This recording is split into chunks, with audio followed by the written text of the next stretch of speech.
Welcome to IPA Talk. This is the Fall Legislative Update, and we are here today, Brian Schwartz and Allison Maley, to talk mainly about our 2018-2019 Legislative and Case Law Update. But first things first, Allison, we just had an election. Right. A big election, of course. We had our gubernatorial election. So Governor-elect J.B. Pritzker will be taking office in January. In fact, the Democrats actually swept all of the statewide offices. So Kwame Raoul was the new Attorney General. Mike Frerichs stays on as Treasurer. Susana Mendoza as Comptroller. Jesse White as Secretary of State. So yeah, it's been a big election. Of course, General Assembly members were also up for election this time around. Right. Governor-elect Pritzker is going to be very different to work with than Governor Rauner. How do you anticipate that will change? Right. Well, and he'll also have supermajorities in both the House and the Senate. There's still a few races in the House and Senate that are still too close to call. But the Senate is easily still a supermajority for Democrats. The Speaker Madigan in the House picked up another couple of seats and potentially a couple of more that are still yet to be determined. So it will be interesting. I mean, I think, I wouldn't say that he would have carte blanche to just do whatever he'd like, but I think it will be just sort of a shift in how we operate and how the state operates. Right.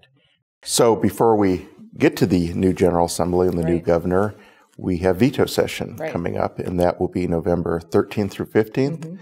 And then 27th through 29th, correct? Right. What do you anticipate will be the big issues for veto session? It's interesting. I think, my colleagues and I were sort of speculating a little bit yesterday is what is even the need for veto session potentially? I mean, if you have a Democratic majority in both House and Senate and a Democratic governor, do you just wait until the spring to accomplish those things that Governor Rauner had vetoed, or do you still kind of pursue those overrides if necessary? So not exactly sure what's going to happen. So there's still been a lot of legislation that's been filed since they adjourned in May.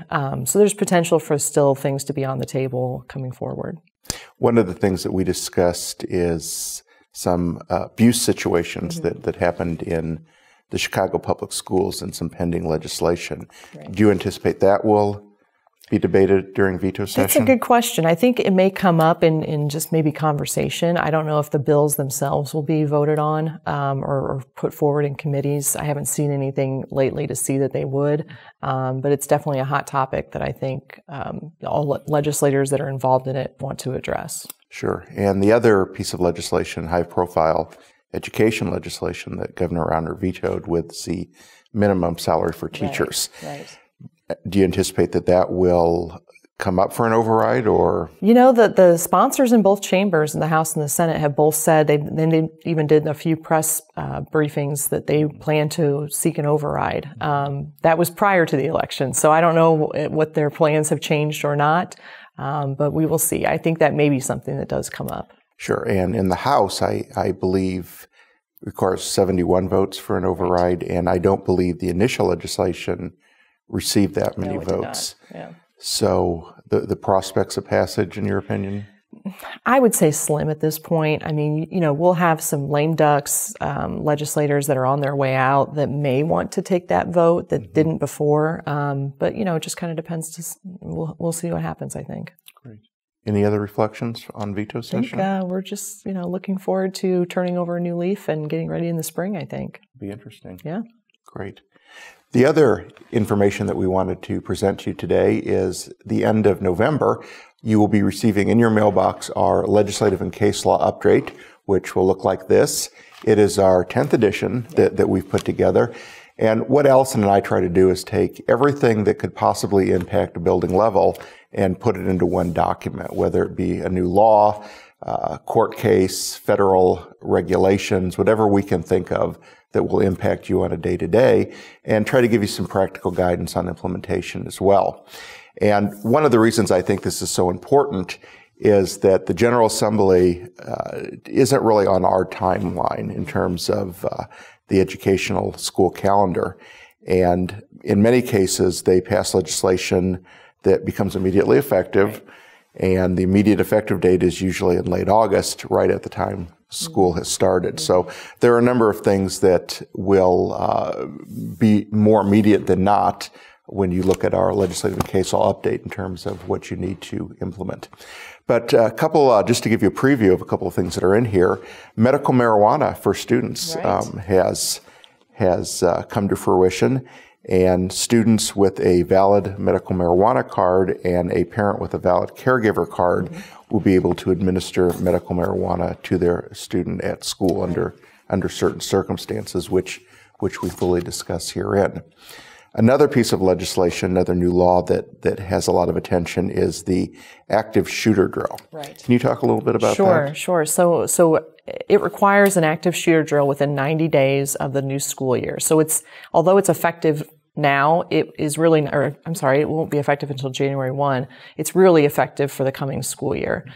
So it does require an active shooter drill to occur within the first 90 days of school. And what does that mean, an active shooter drill? Well, I think it depends on your area. I think because students are involved and students are now required to participate in that, it may look different in different ways. So, I think we've been sharing with our members that you don't necessarily want to have the SWAT team come in and fire live rounds. That can be very traumatizing for especially young students and a lot of students for that matter. So it may look different, I think. I think what I've been saying to a lot of our members is just like a fire drill, you wouldn't start a fire in the hallway. You don't necessarily have to have a complete reenactment of an active shooter situation to comply with this law.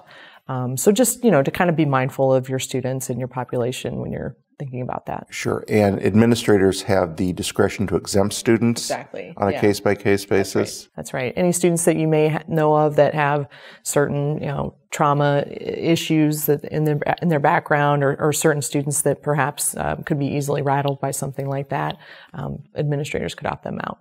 Thank you, Allison. That and more in our 2018-2019 Legislative and Case Law Update.